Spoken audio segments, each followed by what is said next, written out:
The new BMW iX M60 is their top sports model for the new big electric BMW SUV. We'll take a closer look right here with Thomas and Autogefühl. Let's go. You can also get a normal sport package here for the iX, and this is also equipped here with the M60. You have a dark look here in this part, huge double kidney, this is all standard for the iX, and option you can also get these Titan bronze accentuations inside the grille. And headlamps, LED standard, optional the BMW laser lights, that's also the same for the M60 model here. By the way, they do not differentiate anymore between M Performance and true M models. This is the M model and that's it. This will be different than here for the all-electric vehicles. Not possible to open the hood. The only thing you can open is here the fill-in for the wiper fluid. Yeah, also a performance car needs wiper fluid. 4,95 m or 195 inches in the length, and it would usually come with 21-inch wheels. These are the optional 22-inch wheels and also with an M badge. Then you have a black M badge here at the side and these Titan bronze accentuations here also at the side mirrors. In the side profile, I think the car works very well. It doesn't look too high actually, but the interesting thing is it's as fat as an X6, the length of an X5, and the wheels of the X7 is always a nice thing to say, definitely. Here it's kind of like split in design element right here with the big iX logo. And this one here, the M60 model, always comes with air suspension, front and rear, but it's set on a stiffer tone. And power-wise, already one figure for you, 619 horsepower or 1,100 Newton meters is the power peak. This will speed up this car in 3.9 seconds to 1 kilometers or 62 miles. So this model here is 0.7 seconds faster in the acceleration than the xDrive 50.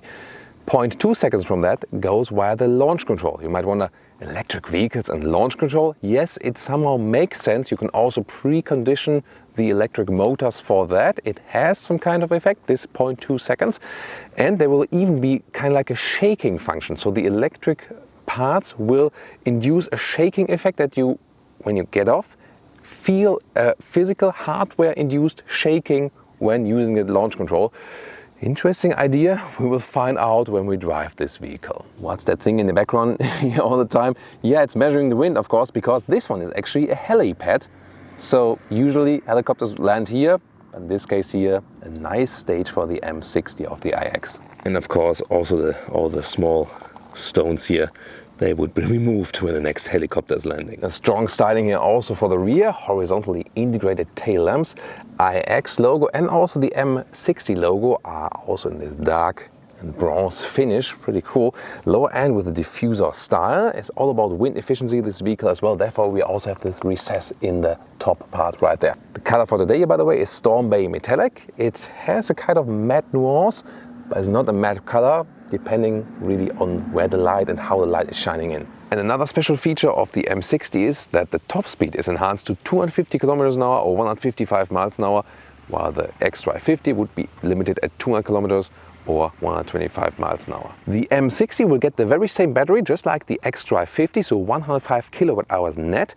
And we had a driving review already of the xDrive 50, and we had some consumption about 19 kilowatt hours per 100 kilometers, so some like 29 kilowatt hours and 100 miles means this one would also be somewhere in 550 kilometers of range or 310 miles of range if you keep it rather steady. Of course, here with a different hardware, with the little bit stronger electric motor, a little bit less range than the comparable model, which is a little bit less powerful, but it won't have such a big effect. I can already expect that. Recharging, 11 kilowatt AC or 195 kilowatt DC, supposed to bring you from 10 to 80% in 30 minutes when you have the full charging power at the station. This is the car key of the iX, and in this case the M60 also gets the M colors at the car key. Door closing sound is frameless door, and yeah, it's kind of weird that the door closing sound indeed.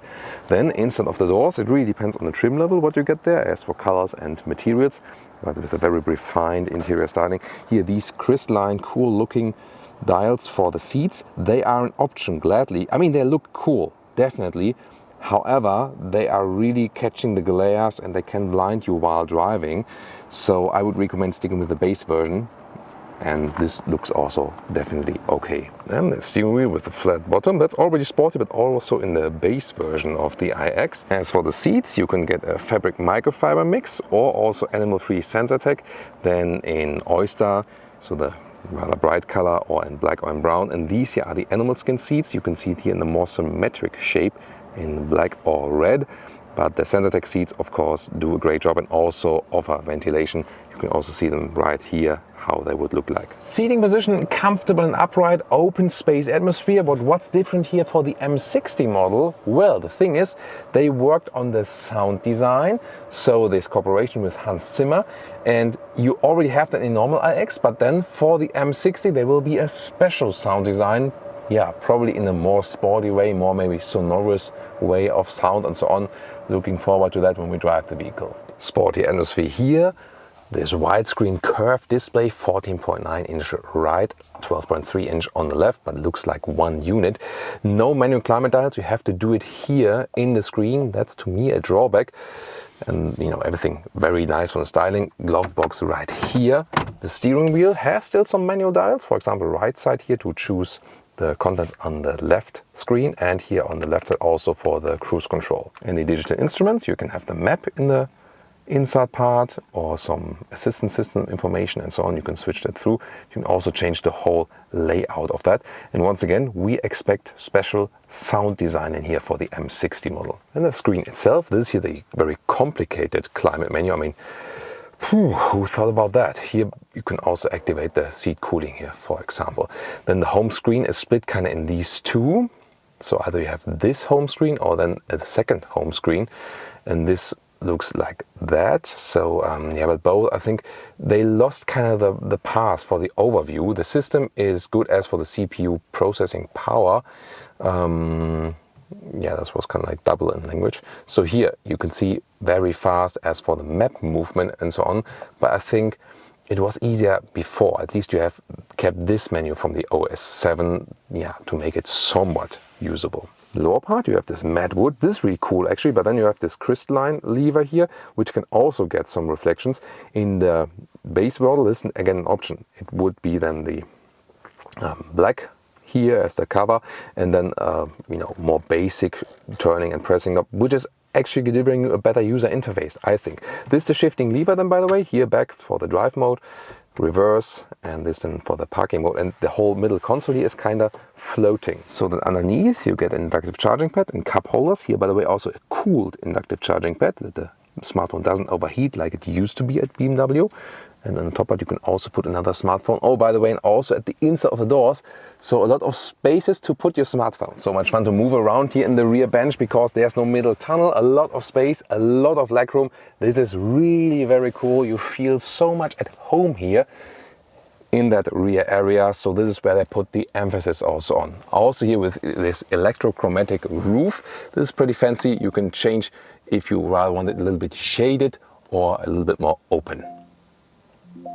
We now have seen here on our Autogefühl channel the electric performance models by Mercedes and now by BMW. And one thing comes, you know, really directly to our mind: the differentiation between the performance models and the normal models is not as big as it used to be from the internal combustion engine models. Well, reason number one is the electric vehicles always have the instant torque. So the normal models are already quite sporty. They have the center of gravity quite low because the battery pack is placed in the lower area of the vehicle.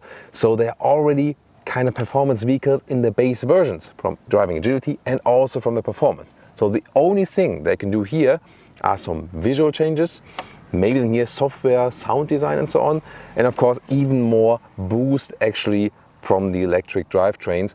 So partly it's just software, but here what I told you earlier, they also did some hardware changes to put a more, you know, powerful electric motor in the rear. But definitely the normal models of the electric vehicles are more alike, you know, when you compare their performance models. What do you think about this development?